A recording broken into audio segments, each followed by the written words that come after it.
బొందా తుఫాను కృష్ణా జిల్లా మచిలీపట్నంపై తీవ్ర ప్రభావాన్ని చూపిస్తోంది. ఎదురుగాలులు బీభత్సాన్ని సృష్టించాయి. భారీ వృక్షాలు నేలకొరిగిపోయాయి.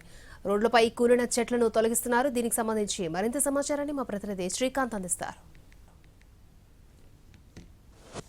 బొందా తుఫాను ప్రభావం అనేది కృష్ణా జిల్లా మచిలీపట్నం మీద అయితే తీవ్ర ప్రభావం చూపిస్తూ ఉంది. సో దానికి సంబంధించిన అది మిగిల్చిన నష్టాలు అనేది మనకి స్పష్టంగా ఇప్పుడు విజువల్స్లో చూడొచ్చు. పరాస్పేటలో ఉన్నటువంటి ప్రధాన రహదారి మీద ఉన్నటువంటి అన్ని భారీ వృక్షాలు కూడా నేల కొరిగిన పరిస్థితి. దీంతో ఉదయం నుంచే వాటి తొలగింపుకు సంబంధించి సహాయక చర్యల్ని యంత్రాంగం అయితే చేపట్టిన పరిస్థితి విజువల్స్లో చూడొచ్చు. ఎన్నో ఏళ్ల క్రితం నుంచి ఏర్పాటు చేసినటువంటి ఉన్నటువంటి భారీ వృక్షాలన్నీ కూడా నేల కొరిగిన పరిస్థితి. అంటే ఎంత వేగంతో ఈ ఈదురుగాలులు వీచాయి అనే దానికి సంబంధించి ఆ ప్రభావం అనేది మనం స్పష్టంగా విజువల్స్లో చూడొచ్చు.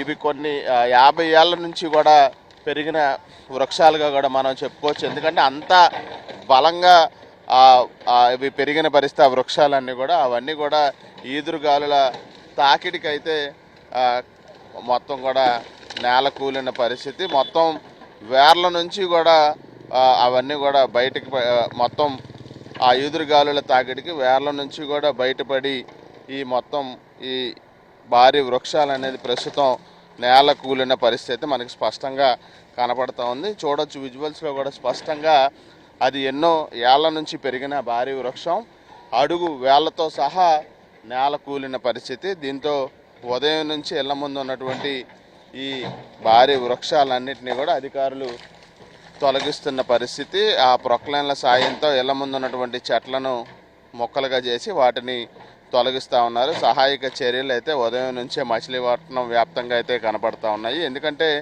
మచిలీపట్నం పరిసర ప్రాంతాలన్నీ కూడా ఈ భారీ వృక్షాలు నేల కూలటంతో మొత్తం కొంత గందరగోళ పరిస్థితి అయితే స్థానికంగా నెలకొంది. మరొక రోడ్డుకి రెండో వైపు కూడా మనం చూడొచ్చు. మరొక భారీ వృక్షం కూడా వేళ్లతో సహా పెకలించి ఎదురుగాళ్ళు అయితే కూల్చేసిన పరిస్థితి మనకి స్పష్టంగా కనబడుతూ ఉంది. ఇది కూడా ఎన్నో ఏళ్ల నుంచి పెరిగిన భారీ వృక్షమే.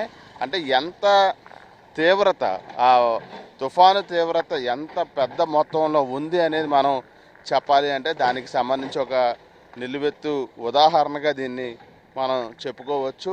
మొత్తం వేళ్లలో భూమిలో లోపల వరకు ఉన్నటువంటి వేళ్లతో సహా కూకటి వేళ్లతో సహా ఈ భారీ వృక్షం అనేది కూలిపోయిందంటే ఖచ్చితంగా దీనికి సంబంధించి ఆ ఈదురుగాలుల తాకిడి అనేది 100 కిలోమీటర్ల పైగా వేగంతోనే వీస్తే తప్ప ఇంత బలమైన చెట్టు కూకటి వేళ్లతో సహా బయట పడి విరిగిపోయే పరిస్థితి అనేది ఉత్పన్నం అవ్వదనేది మనం స్పష్టంగా కూడా చెప్పుకోవచ్చు. అధికారులు కూడా మొదటి నుండి అదే విషయాన్ని చెప్తా ఉన్నారు. బలమైన ఈదురుగాలులు వేస్తాయి, ఎవరు ఇళ్ళ నుంచి బయటికి రావద్దు అని చెప్పిన పరిస్థితి.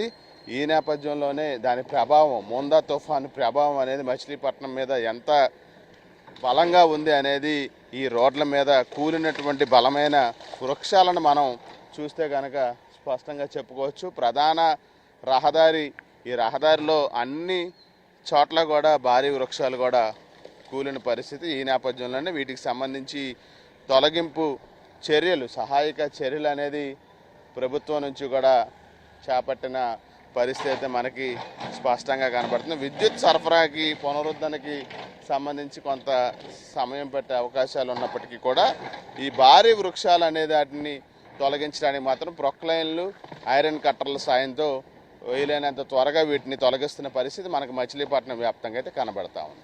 Power to Hyderabad studio.